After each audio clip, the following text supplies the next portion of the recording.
Good morning students, how are you? Fine. चलिए आज अपन नया कंसेप्ट स्टार्ट करेंगे, that is called moving coil galvanometer. Moving coil galvanometer, moving coil galvanometer. ठीक है, गैल्वेनोमीटर आप सबों ने देखा ही होगा, है ना? दिखाया था मैंने एक बार। हाँ, क्या होता है गैल्वेनोमीटर? हाँ, एक डब्बा होता है, यूं डब्बा है, ठीक है। ये दिखाया ही था ऑफ कोर्स गैल्वेनोमीटर। ये 0 to 30 one side, 0 to 30 another side दिख रहा है। ये पहले भी दिखा चुके हैं अपन, है ना? आज इसका इंटरनल पार्ट्स भी दिखाएंगे। तो इस गैल्वेनोमीटर के बारे में अपने को पढ़ना है। What is galvanometer? Galvanometer is a device to detect, in fact detect करता है वेरी स्मॉल करंट को। Galvanometer is a device to detect very small current. और मेजर भी करें तो मेजर बहुत कम करंट करता है, ये मिली एम्पियर के ऑर्डर में करता है, मिली एम्पियर, है ना? तो इनफैक्ट डिटेक्ट करने में इसका यूज होता है। और फिर इसके पहले अपन पढ़ चुके हैं इलेक्ट्रिसिटी में कि अगर अपने को करंट एम्पियर के ऑर्डर में मेजर करना है तो this galvanometer is converted into ammeter and also it is converted into voltmeter.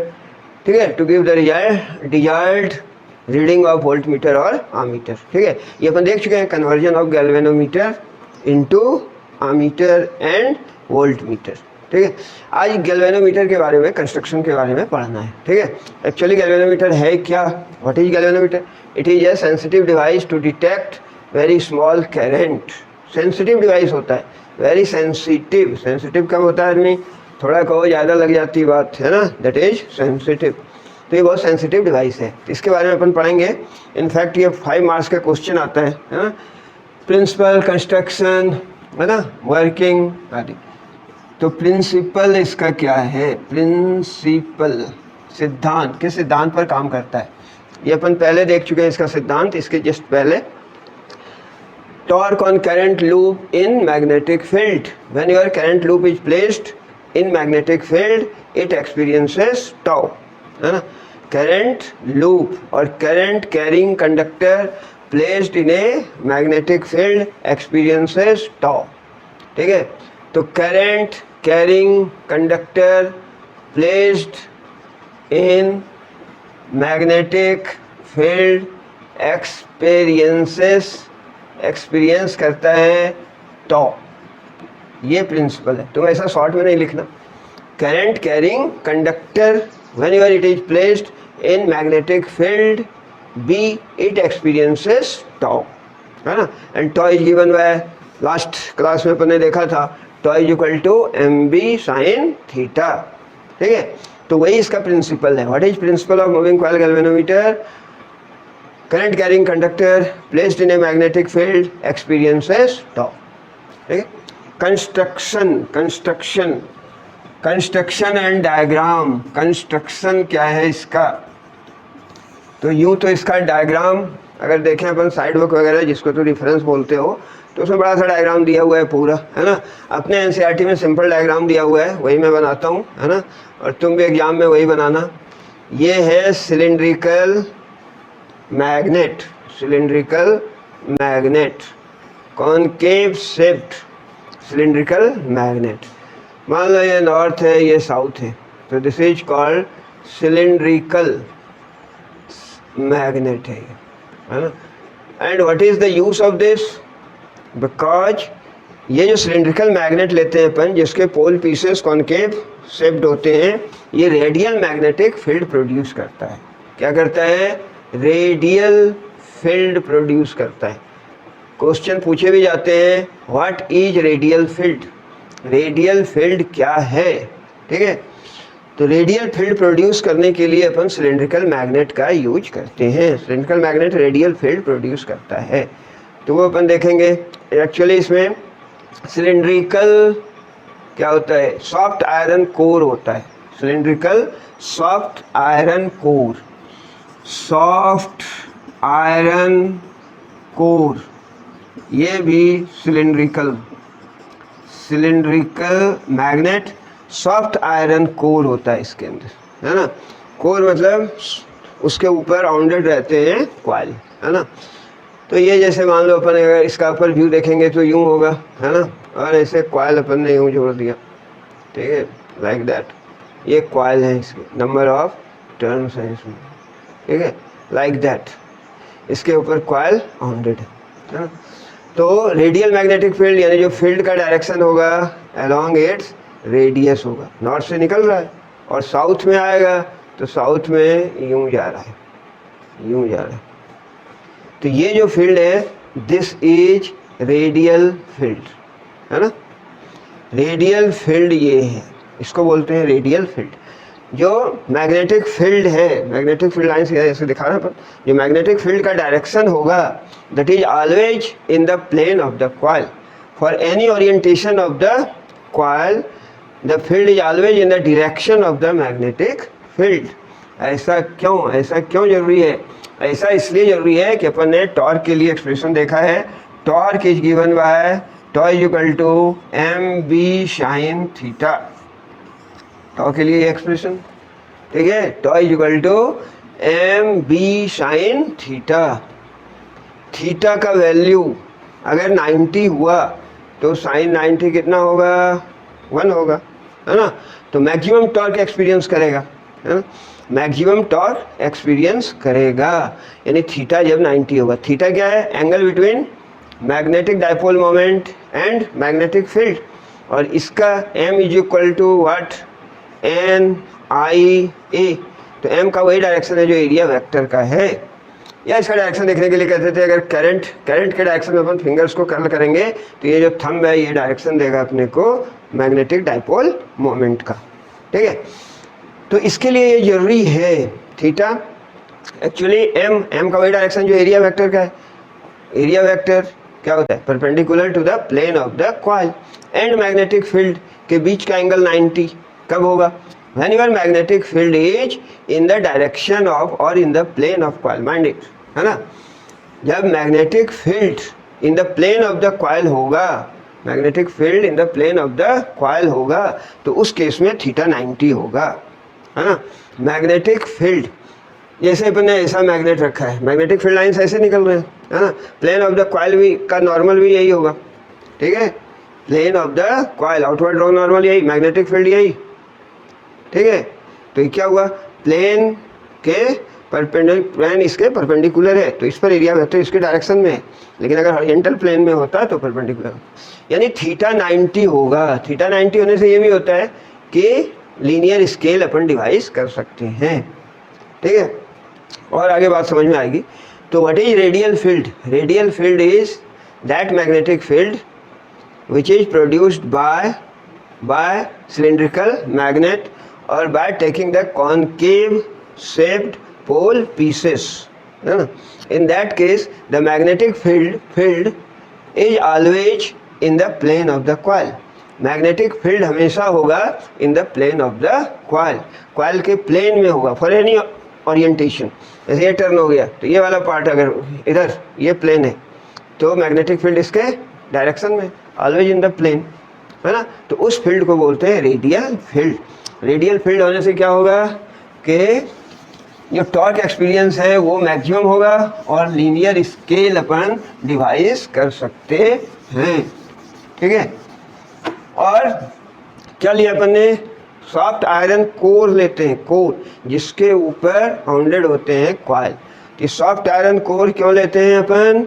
In order to produce the strong magnetic field. Soft iron core, iron का है, आयरन कैसा सब्सटेंस है? Ferromagnetic substance है। Iron is ferromagnetic substance, और ferromagnetic substance के case में permeability बहुत high होती है, म्यू आर अप टू 1000 भी हो सकता है, ठीक है। तो जिसके कारण की मैग्नेटिक फील्ड लाइंस इससे सारे पास होते हैं। तो स्ट्रॉन्ग मैग्नेटिक फील्ड प्रोड्यूस करने के लिए आता है question, what is radial field, how is it produced and what is the importance of radial field, ठीक है। And what is the use of soft iron core, है ना, इन गैल्वेनोमीटर। ये सारे क्वेश्चन बनते हैं, ठीक है। अब इसके कंस्ट्रक्शन पार्ट को अगर देखा तो ऐसा होता है दो पोल पीसेस हो गए, मैग्नेटिक फील्ड प्रोवाइड करेगा बी, ठीक है। ये कॉइल है, इसमें करंट पास होगा, है ना, करंट पास किया जाएगा। और इससे अटैच एक क्या होता है, पॉइंटर होता है ये, और ये एक स्केल होता है, ऑलमोस्ट लीनियर स्केल है, ऑलमोस्ट लीनियर स्केल है, ठीक है। मान लो यहाँ पर हो गया 0, इधर हो गया 30, इधर हो गया 30, ठीक है। एक पॉइंटर है, ये क्या है, this is pointer and this one is scale. तो ये स्केल है, ये पॉइंटर है, ये सिलेंड्रिकल मैग्नेट है। कंस्ट्रक्शन पार्ट में लिखेंगे अपन क्या क्या है ना। सिलेंड्रिकल मैग्नेट, है ना, coil bounded over soft iron core, pointer and scale, ठीक है। जैसे ही करंट कॉइल में पास होगा तो क्या होगा, current carrying conductor magnetic field में है, it will experience torque experience करेगा तो डिफ्लेक्ट होगा, है ना। और जब ये स्टेबल हो जाएगा, है ना, यानी जब इसमें टॉर्क प्रोड्यूस होगा तो एक काउंटर टॉर्क एक्ट करेगा जो इसको बैलेंस करेगा, इन इक्विलिब्रियम दोनों बराबर हो जाएगा, तो ये अपने को सर्टेन रीडिंग देगा। तो आइए कंस्ट्रक्शन पार्ट को अपन कुछ समझते हैं, है ना, ठीक है। हाँ, आ जाओ भाई, सारे आ जाओ। पहले मैं ये दिखा देता हूँ, ये मूविंग कॉइल गैल्वेनोमीटर था, मैंने इसका थोड़ा ऑपरेशन किया है ना, ओपन हार्ट सर्जरी, ठीक है। तो इससे मैंने निकाल लिए हैं सारे। ये मैग्नेट है, देख रहा है, दिख रहा है, दिख रहा है, दिख रहा है, बढ़िया दिख रहा है, और दिख रहा है, और दिख रहा है, नहीं दिख रहा है, यहाँ से दिख रहा है, ये दिख रहा है, ठीक है, ऐसा है ना। हाँ, दिख रहा है बच्चों, ये कॉन्केव शेप्ड है और ये मैग्नेट है। कोई लोहे जैसी चीज़ मिल जाती, ये देखो मैग्नेट है ना, ये मैग्नेट है, ये मैग्नेट है, ये मैग्नेट है, ये अंदर, ठीक है। इसका शेप कैसा दिख रहा है, दिख रहा है, कॉन्केव शेप्ड, कॉन्केव शेप्ड, जैसा यहाँ बनाया ना इस फिगर में कॉन्केव शेप्ड, वैसा ही है। नॉर्थ साउथ मत पूछ लेना कौन सा है ना, पता नहीं यार। तो ये क्या है, कॉन्केव शेप्ड पोल पीसेस, दिख रहा है, ये प्रोड्यूस करेगा रेडियल मैग्नेटिक फील्ड। अब देखिए इसका और पार्ट, ये है सॉफ्ट आयरन कोर, ये दिख रहा है, तो ये दिख रहा है, ये दिख रहा है, ये पार्ट कुछ पेन देखो, ये वाला, ये है सॉफ्ट आयरन कोर, ये वाला, ये मोटा सिलेंड्रिकल है ना, सिलेंडर के जैसा देखो। इसके ऊपर कॉइल बाउंडेड है, ये कॉइल दिख रहा है, कॉपर का है, ठीक है, ये कॉइल है। इसका एक पार्ट ऐसा है, दूसरा इधर दिख रहा है, ये दिख रहा है ना, ये कॉइल, है ना। कॉइल कैसा है, ये यूँ कॉइल रेक्टेंगुलर शेप में यूँ, ठीक है। और ये है सॉफ्ट आयरन कोर, है ना, सॉफ्ट आयरन कोर है ये, ठीक है। कोर बोले तो क्या है, हाँ, ठीक है, ये कॉइल है, ये है ना, ये देखो, ये इससे पॉइंटर लगा है यूँ, ये पॉइंटर, ये वाला, हाँ, ये है पॉइंटर, यूँ ऐसे हिलेगा पॉइंटर, ठीक है। जब करंट पास होगा, ये दो टर्मिनल्स हैं, यूँ, ठीक है।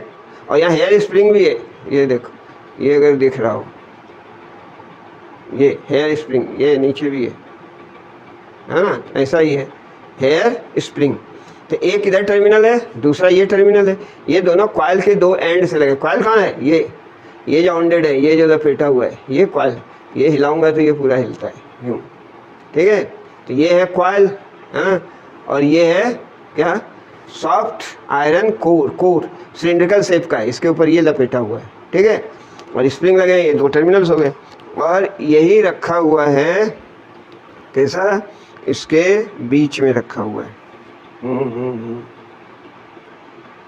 ठीक है। इसको उल्टा रखना था, ठीक है, यूँ, हाँ। ये था पूरा सिस्टम, ये पोल पीसेस के अंदर ये ऐसे यूँ फिक्स है, ठीक है। ये पोल पीसेस के अंदर आ गए, ये देखो, ये आ गए, है ना, यूँ, इसको यूँ निकाला, यूँ, ये थे पोल पीसेस, ये सॉफ्ट आयरन कोर, ये कॉइल, और ये इसके बीच यूँ यहाँ नट उट टाइट हो जाएगा, इसके बीच रखा है। अब जैसे करंट पास होगा, कॉइल डिफ्लेक्टेड होगा, तो ये पॉइंटर जो है ये डिफरेंट डायरेक्शन में देगा, ठीक है। तो ये अपने को फिर रीडिंग देगा यूँ, ठीक है। आई होप कि समझ में आया होगा। और ये लीनियर स्केल है, पॉइंटर इसके ऊपर घूमता है, ये भी दिख रहा है लीनियर स्केल, है ना। सो समझ में आ गया होगा क्या अपन बात कर रहे थे कंस्ट्रक्शन की। तो इसमें लेना क्या अपने को, यहाँ लेना है cylindrical magnet so as to produce the radial magnetic field. Radial magnetic field is that field, है ना, in which the direction of magnetic field is always in the plane of the coil, ठीक है। और soft iron core is taken, soft iron core लिया जाता है so as to produce the strong magnetic field, क्योंकि iron का है ferromagnetic substance है तो मैग्नेटिक फील्ड लाइंस को कंसंट्रेट करता है, परमिएबिलिटी बहुत ज़्यादा है, so soft iron core is used to produce strong magnetic field. बाकी करंट पास होगा, टॉर्क एक्सपीरियंस करेगा तो ये पॉइंटर डिफ्लेक्ट होगा, है ना। चलिए आगे हो गया, आई होप कि कुछ समझ में आ गया, क्लियर पिक्चर, है ना। अब इसका अपन थ्योरी पार्ट देखते हैं, ठीक है। थ्योरी पार्ट में ये है कि जब रखा करंट तो डिफ्लेक्शन होगा, तो अपने को जो टॉर्क मिलेगा that is called deflecting torque is equal to M B sine theta. और एम को लिख सकते हैं, अगर एन नंबर ऑफ टर्म्स हैं, आई ए करंट है, A area of the coil है, तो N I A B sine of theta. Clear. जब करंट पास होगा, जब करंट पास होगा तो क्या होगा, करंट पास होने से कॉइल में डिफ्लेक्शन होगा, ठीक है, तो डिफ्लेक्टिंग टॉर्क प्रोड्यूस होगा। ये जो कॉइल रखा है ना, ये सॉफ्ट आयरन कोर के ऊपर, है ना, इसमें डिफ्लेक्शन होगा, ठीक है, वो कहलाएगा deflecting torque given by N I A B sine theta. जहाँ एन नंबर ऑफ टर्म्स हैं, कई टर्म्स दिख रहे हैं इसमें, है ना, नंबर ऑफ टर्म्स, और ये तो सॉफ्ट आयरन कोर है तो एन नंबर ऑफ टर्म्स, ठीक है, कॉइल का, आई करंट पास हो रहा है, A area of cross section coil का, B is the magnetic field, जो रेडियल मैग्नेटिक फील्ड था, B is the magnetic field, है ना, and theta is the angle between A and B. Clear. अगर radial magnetic field produce हो रहा है, in case of radial field, if field is radial then sine of theta is equal to 1।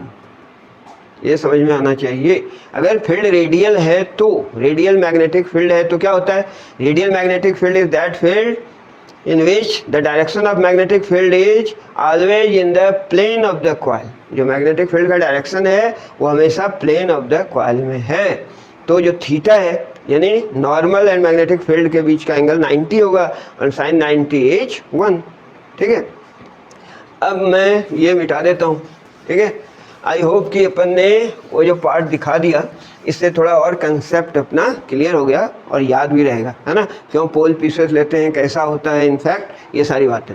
तो deflecting torque ये produce होगा, तो इसको अपन लिख सकते हैं कि deflecting torque is equal to N I A B sine of theta, तो 1 हो गया, इसको 1 मान लिया।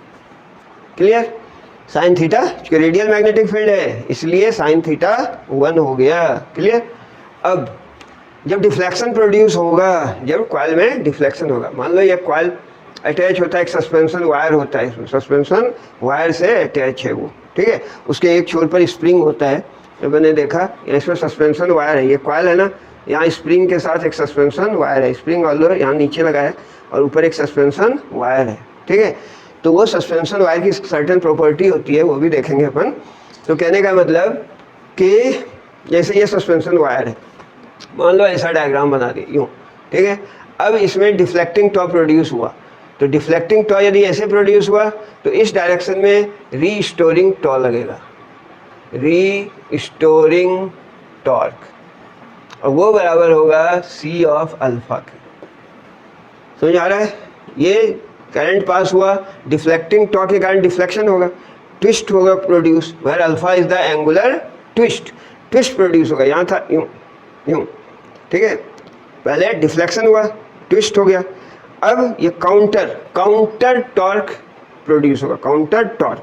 तो ऐसे गया था डिफ्लेक्शन में, तो काउंटर टॉर्क से रीस्टोर करेगा उसके ओरिजिनल पोजीशन को, इसलिए इसको बोलते हैं रीस्टोरिंग टॉर्क। ये बराबर होगा सी अल्फा के, जहाँ की सी कहलाता है, यहीं से सी को डिफाइन करते हैं, सी टॉर्सनल कांस्टेंट कहलाता है actually, C is called torsional constant, torsional constant, ठीक है। और यहाँ से सी का वैल्यू देखो, सी बराबर क्या लिख सकते हैं, restoring tau per unit alpha, C equal to restoring tau upon alpha. यहाँ सी कहलाता है क्या, टॉर्सनल कांस्टेंट। टॉर्सनल कांस्टेंट ये मटेरियल की प्रॉपर्टी होती है, किसकी, मटेरियल की। जैसे अगर अपन ने फास्फोर ब्रॉन्ज लिया या क्वार्ज लिया तो उसके केस में टॉर्सनल कांस्टेंट का वैल्यू कम होता है ना। तो दूसरे शब्दों में टॉर्सनल कांस्टेंट को ऐसे भी डिफाइन करते हैं, it is defined as restoring torque per unit angular deflection, यानी torsional constant multiplied with angular twist, ये कहलाता है रीस्टोरिंग टॉर्क। तो जब डिफ्लेक्टिंग टॉ लगेगा तो रीस्टोरिंग टॉ लगेगा, जो उसके ओरिजिनल पोजीशन को रीस्टोर करेगा, ठीक है। तो in equilibrium, actually in equilibrium ये दोनों बराबर होगा, उसको डिफ्लेक्शन गिर दिया। अब जो जो एंगल बढ़ेगा, अल्फा बढ़ेगा तो सी अल्फा का वैल्यू बढ़ेगा, है ना। डिफ्लेक्टिंग टॉ, रीस्टोरिंग टॉ, सी अल्फा है रीस्टोरिंग, अल्फा एंगुलर ट्विस्ट जितना ज़्यादा होगा उतना ज़्यादा रीस्टोरिंग टॉ प्रोड्यूस होगा। और एक ऐसा कंडीशन आएगा इन इक्विलिब्रियम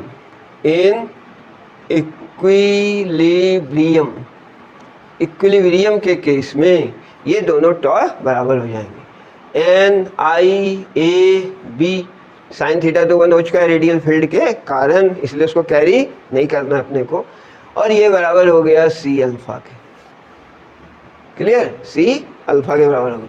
यहाँ से अपन लिख सकते हैं what, alpha is equal to N I A, I को छोड़ दो, N A B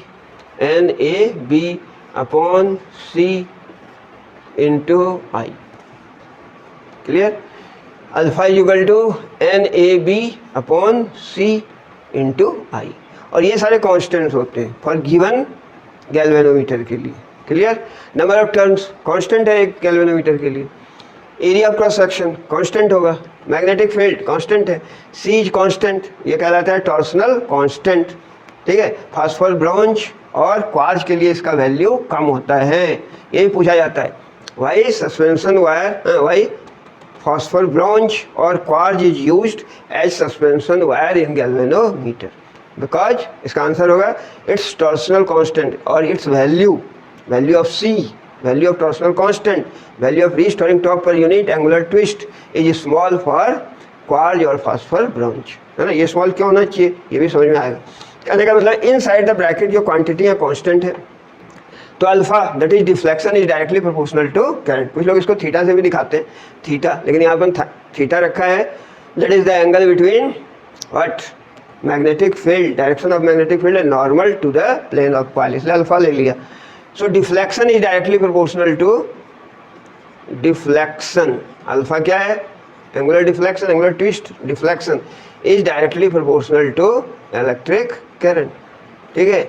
deflection electric current के डायरेक्टली प्रोपोर्शनल है, करंट जितना ज़्यादा होगा डिफ्लेक्शन उतना ज़्यादा होगा, तभी तो ये पॉइंटर ज़्यादा बताएगा ना भाई, करंट अगर ज़्यादा होगा तो करंट ज़्यादा होगा, है ना, तो डिफ्लेक्शन ज़्यादा होगा, ज़्यादा डिफ्लेक्ट होगा, यूँ, इसलिए स्मॉल करंट मेजर करते हैं, ज़्यादा करंट जाएगा तो पॉइंटर टूट जाएगा, है ना। तो कहने का मतलब है कि ये कभी कभी थ्योरी में ऐसे प्रॉब्लम भी आते हैं। वैसे तो ये 5 मार्क्स का है बाय नेचर, लॉन्ग आंसर।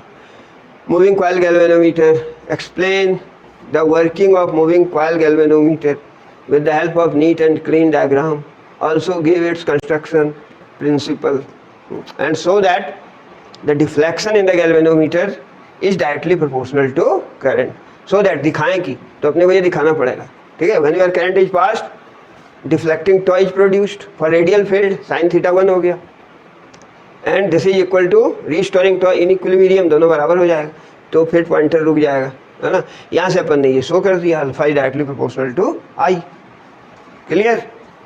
तो ये था अपना क्या, ये पार्ट था थ्योरी का। उसके बाद कुछ पैरामीटर्स यहाँ से डिफाइन करते हैं, सेंसिटिविटी डिफाइन करते हैं। सेंसिटिविटी है ना, दो तरह की सेंसिटिविटी होती है, current sensitivity end voltage sensitivity. Current end voltage sensitivity, ठीक है। Current sensitivity, current sensitivity, IS से अगर इसको दिखा दो, I for current and S for sensitivity. Current sensitivity is defined as alpha angle upon I. तो यहाँ से देख लें तो I अपॉन अल्फा कितना हो रहा है, alpha upon I, alpha upon I, NAB upon C, NAB upon C। Current sensitivity, number of turns बढ़ेगा तो करंट सेंसिटिविटी बढ़ेगा, एरिया बढ़ेगा तो मैग्नेटिक फील्ड बढ़ेगा तो बढ़ेगा, और C का वैल्यू कम होगा तो बढ़ेगा। Current sensitivity, what do you mean by current sensitivity? मतलब even for a small current there should be large deflection. I कम हो और ये ज़्यादा हो तभी तो IS ज़्यादा होगा, करंट सेंसिटिविटी। यानी even for a small current there should be large deflection, है ना। सेंसिटिव है कोई मनुष्य, कोई छात्र, कोई स्टूडेंट सेंसिटिव है ना। सेंसिटिव पर्सन मतलब उसको छोटी सी भी बात बड़ी हो जाती है ना। तो यहाँ छोटी सी भी करंट के लिए, बहुत स्मॉल करंट के लिए भी डिफ्लेक्शन बहुत ज़्यादा हो तो कहेंगे कि करंट सेंसिटिविटी ज़्यादा है ना। तो व्हाट इज करंट सेंसिटिविटी, इसको डिफाइन करना है तो it is deflection per unit current, it depends upon this है ना। और C कम होने के लिए क्या करते हैं, फास्फोर, ब्रोंज और क्वार्ज का वायर यूज होता है। फास्फोर, ब्रोंज और क्वार्ज का वायर यूज होता है क्योंकि उसके लिए C का वैल्यू कम होता है, ठीक है। Current sensitivity is this. इसके SI यूनिट क्या होगी, यूनिट की बात करें तो अल्फा तो एंगल है तो रेडियन, और ये एम्पियर, रेडियन पर एम्पियर। ऐसे सवाल पूछे जाते हैं है ना बोर्ड वगैरह में। Define current end voltage sensitivity, also give their SI units, ठीक है। तो सेंसिटिविटी तो ये हो गया और SI यूनिट हो गई ये रेडियन पर एम्पियर, या सिंपली तुम एम्पियर पर एम्पियर भी लिख दोगे तो भी सही है, ठीक है। तो ये हो गया। How to increase current sensitivity, यहाँ से क्लियर है कैसे इंक्रीज करेंगे, by increasing the number of turns. लेकिन नंबर ऑफ टर्न्स बढ़ाएंगे तो रेसिस्टेंस भी बढ़ जाएगा, ठीक है। तो एक लिमिट है। एरिया ऑफ क्रॉस सेक्शन, ये अगर बढ़ा देंगे, यहाँ देखा है अपन ने एरिया ऑफ क्रॉस सेक्शन, ये जो कॉइल था ये, ठीक है, ये कॉइल दिख रहा होगा, ये कॉइल है ना। तो इसका एरिया देखो कितना कम है।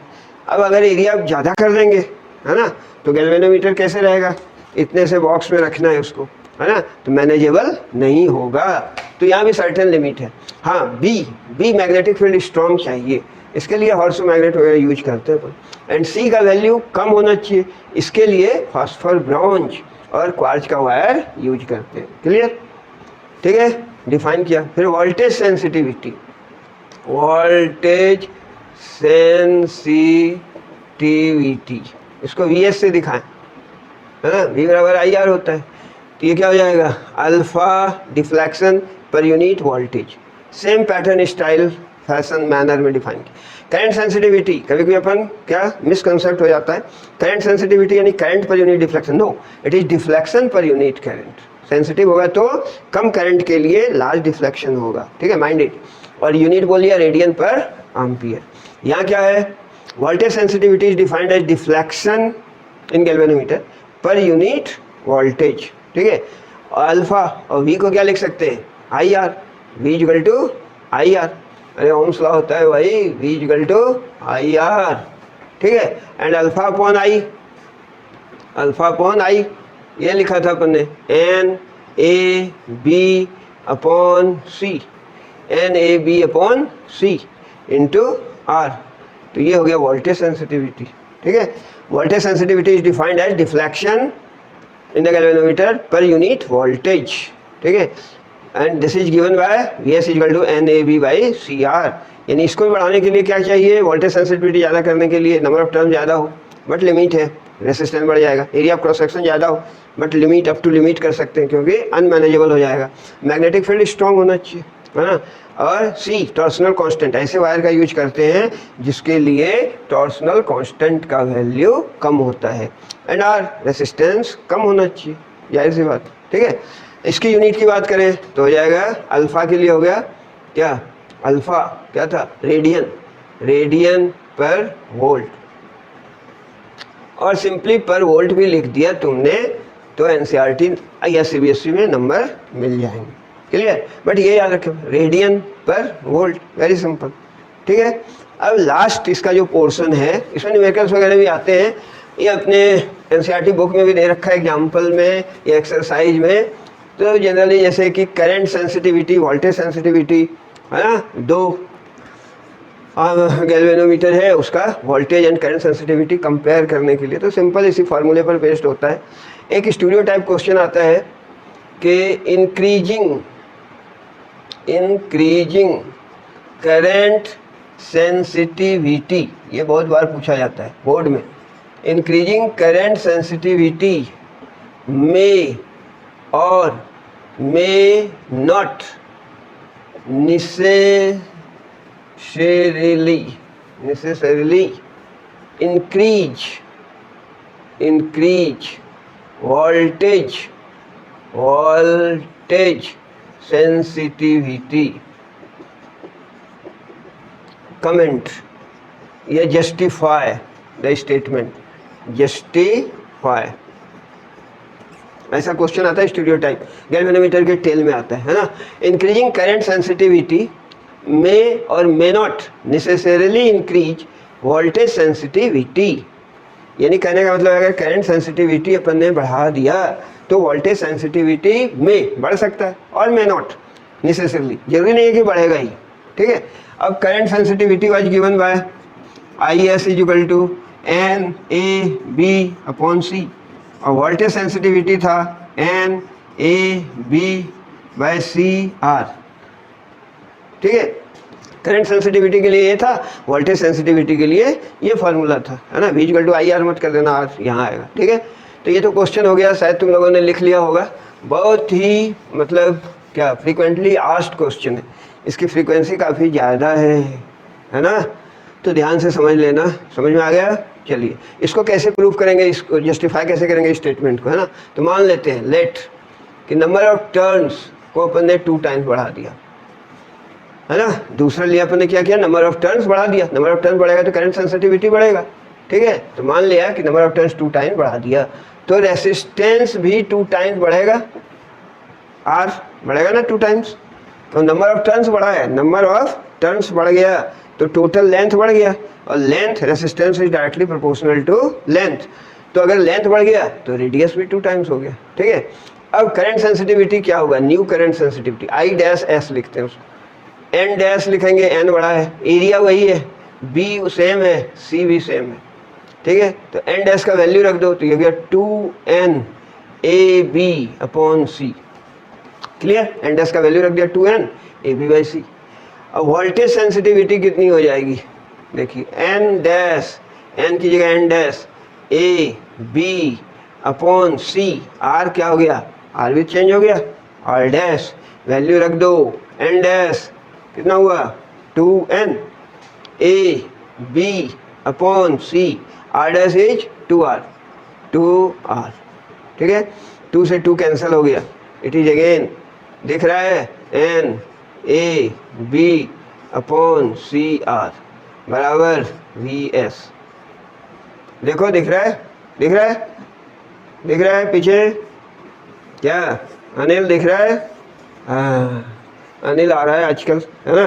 कुछ तो बिल्कुल नहीं आ रहे हैं, यस नहीं आ रहा है ना, और कुछ नहीं आ रहा है यार, कितना नाम लूँ। हाँ चलिए आगे समझ में, वोल्टेज सेंसिटिविटी इज दिस, कितना हो गया देखो NAB/CR, पहले VS कितना था NAB/CR, V' भी हो गया NAB/CR, यानी वोल्टेज सेंसिटिविटी सेम रहा बट करंट सेंसिटिविटी कितना हो गया 2 times NAB/C, NAB/C is what IS, ठीक है।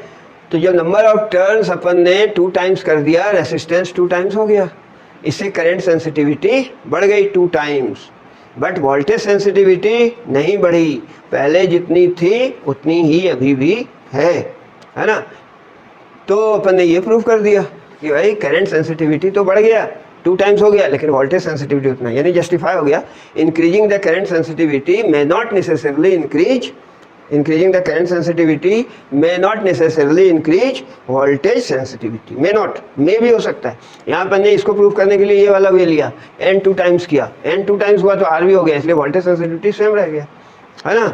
ठीक है, अगर अपन मान लो कि और दूसरा ऑप्शन लेते, है ना, तो क्या होता, b बढ़ाइए ऐसे, b यहाँ भी b बढ़ गया, है ना, मैग्नेटिक फील्ड बढ़ गया, ये 2 टाइम बढ़ा, ये भी 2 टाइम बढ़ जाता।